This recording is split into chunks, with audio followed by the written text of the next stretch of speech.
Navigating the Heart. Who is Dragging You? By Ock Soo Park. Chapter 2. Desires. Have you learned self-control from a young age? Parents need to hold back the heart of wanting to do things for their children, and the children need to break their hearts of asking for things. I learned the world of the heart through the Bible. I have a son and a daughter, and for my children to live happily, I felt that I needed to instill within them the heart to control their desires within them. When my children were young, they were satisfied with candy or ice cream. However, even though they turn 20, if they continue to say, "Daddy, candy, Daddy, ice cream," they are fools. In reality, as children grow older, their desires become greater and they expect more things. "Dad, buy me a bicycle. Dad, buy me a computer. Dad, buy me a cell phone." Their desires also become bigger at higher speeds. In the same way, there are not many fathers who are able to accede to all of their children's growing desires. No matter how rich a person may be, because the desires of children grow at such a high speed, there will come a certain point where the father's ability is unable to keep up with the growing desires. At that moment, when the father is unable to fulfill those desires, the children begin to live with complaints and bitterness in their hearts. When my son pressed me to buy him something, even though I did have the ability to buy everything for him, I would purposely not allow him to have a few things. Actually, when a father takes his son's hand and buys him what he wants, and he sees his child rejoicing, that makes the father really happy. On the other hand, when the father does not have money and is unable to buy his child what he wants, then the father is very tormented. That is the innate heart of parents. Therefore, if the father misjudges, he may think that it is right to simply give in to every desire of his son. The son will then ultimately become a problematic child. That is because he will despise his father, who is unable to supply him with all his desires. When you try to learn a new language past the age of 50, it is very difficult. A foreign language is easier to learn the younger you are.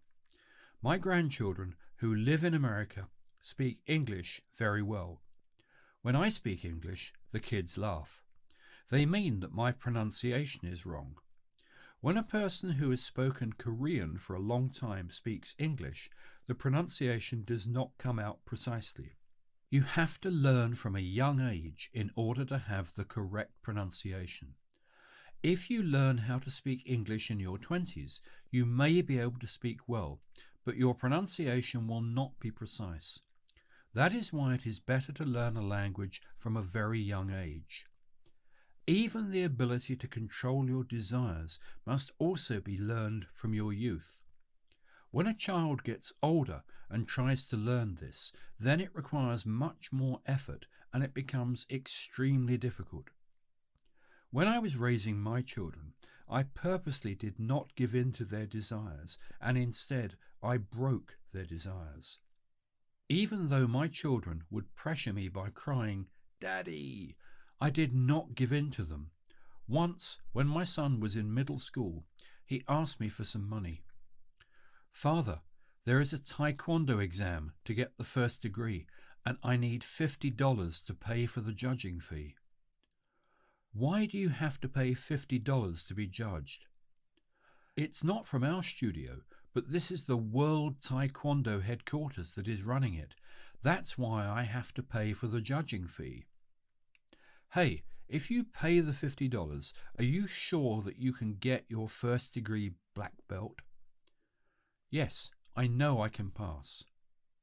"How?" "It's because it is a studio that only allows people who have already passed the first round to take the test. That's why I know I can get my first degree." "Good. Then you already have a first degree. It's just that the association has not recognized it. Now you can quit Taekwondo.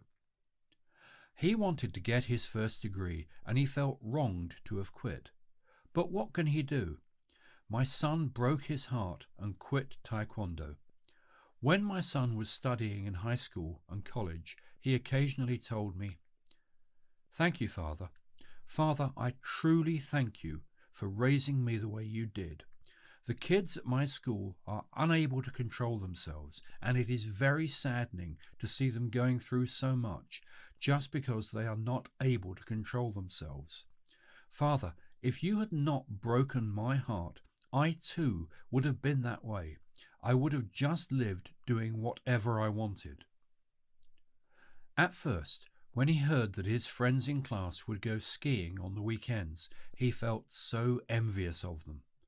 On Sundays, my son had to drive the church shuttle and work all day long at the church. He couldn't go skiing. Most students depart on Saturday to go skiing and return home on Sunday afternoon. The next time, they would go skiing until Monday and come to school on Tuesday. Later on, they would come to school on a Wednesday. In America, no one reprimands students for this kind of behavior. If the teacher demands that the students study, the belief is that such a request would be infringing on the student's personal rights. Instead, they can only say that studying is good. In this way, children who have not received the training to control their minds get their hands on drugs, and occasionally they are unable to graduate from school. As my son saw this, his heart was thankful towards me. He said that because I did not listen to all his desires and disciplined his heart, he was able to not step out of line.